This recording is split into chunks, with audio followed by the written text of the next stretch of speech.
Why should I be a dirtbag to make other people feel comfortable?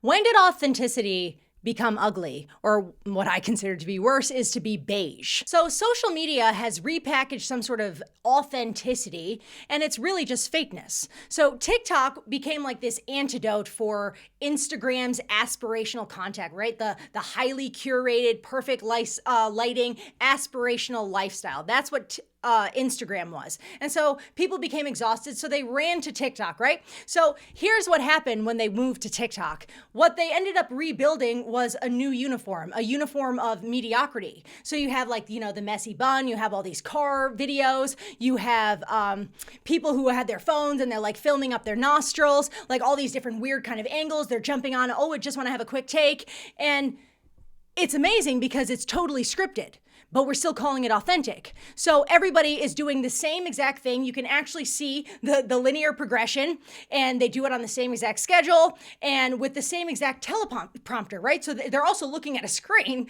and we're calling this authentic. You have people who are in the most absurd situations, but somehow they automatically end up in their car, and they had this weird situation happen, and they're filming the video right then and there, and we call that real authenticity. Something that I've struggled with on these platforms is you'll see all the videos look super duper ugly. They have to have the same exact font. If you even use a font that's different, you've already put in too much work. Now you're already overqualified, and you are disqualified from TikTok authenticity.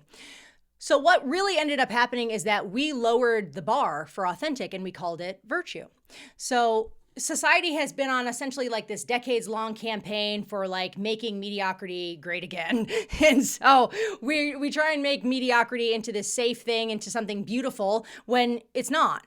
And then we called it authenticity so that it sounds genuine, it sounds good. It's not. It's still mediocre.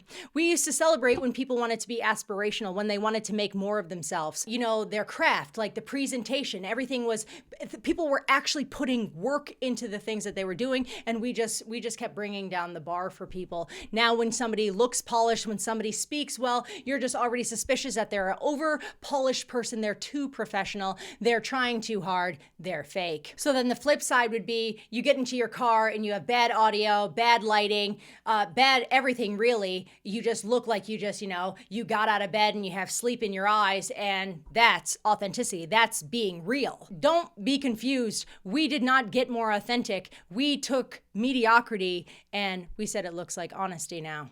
So nobody had to pioneer this look. I actually don't know who started it, but somehow it just like rippled out, and like multiple people started doing it because they copied another person. They saw that worked, and that person, and then the algorithm rewards people who look just like other people because you're like, oh, this trend really works. And this is how we have super trendy people calling themselves authentic.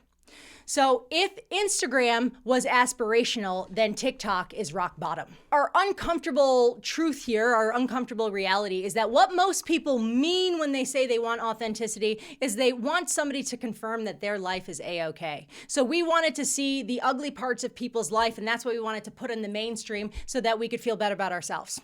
That's essentially it. So we didn't really want an authentic person. So an authentic person, a really genuine person, is going to be somebody who's unpredictable. They're going to be somebody that you can't actually like put in a box. You can't actually define who they are. They're unscripted, and you are going to really misunderstand them. And that makes most people very, very uncomfortable. So instead, we want to claim that somebody's authentic when they fit into our pre-approved framework for what it is to be authentic.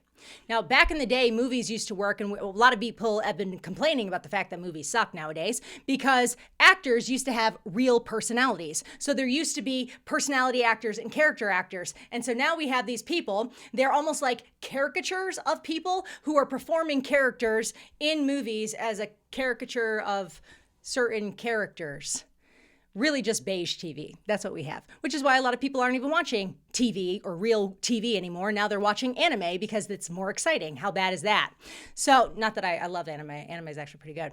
So people want to be called authentic, but they still need somebody to do it before them. As I said, authenticity used to mean genuine. What it really used to mean is integrity. So your inner life actually matched who you were. So what you were privately matched what you were publicly. And integrity has gravity. It has weight to it. But now authenticity became an aesthetic category. So it's a look online, and you can buy the look. You can buy somebody in their bed rot, and while they're selling you an item on TikTok shop. So real authenticity, as I said before, is really quite intimidating, because this is a person who genuinely is themselves, and they have standards. They have a point of view that is not necessarily somebody else's, that they've actually curated to themselves. Like, it is who they are. And when you meet this person, what ends up happening is a lot of people call them fake, or they call them intimidating, or that they're out of touch. And so if you are one of these people, also know that when you do care about yourself, what will happen is people will call it arrogance for those people who are not actually putting any work in for themselves. So the uniform of mediocrity and authenticity is like, sweatpants and a t-shirt, but that's just another way of avoiding putting any semblance of work into our lives. And then you get to go online and have people validate you, and you get an applause. Isn't that nice? So authenticity, as I said, it used to mean integrity, but now it just means bad lighting and a beige wall. I don't have any beige walls, by the way. So beige is the new authentic, boring is the new brave, and mediocre is relatable. And somewhere along the way, somewhere in here, we decided that aspiring to be something or someone, being better at something, meant that you were fake or that you were a tryhard. So we have hit rock bottom. We are so low that the most radical thing that you could do at this point in time is actually try. So actually being somebody, having a take that nobody else has had, and that AI, you didn't get it off an AI machine, right? But that would be terrifying to so many people, because then that would mean that you would actually have to have an idea for yourself, and that nobody did it before you, and then you can't blame anybody else when it doesn't work out. That would be devastating now, wouldn't it? So ask yourself, why have you become so comfortable with being mediocre that when you meet somebody who strives for excellence, you think it's a mask? Join me on the floor and let's see what you can do. Is it just for show?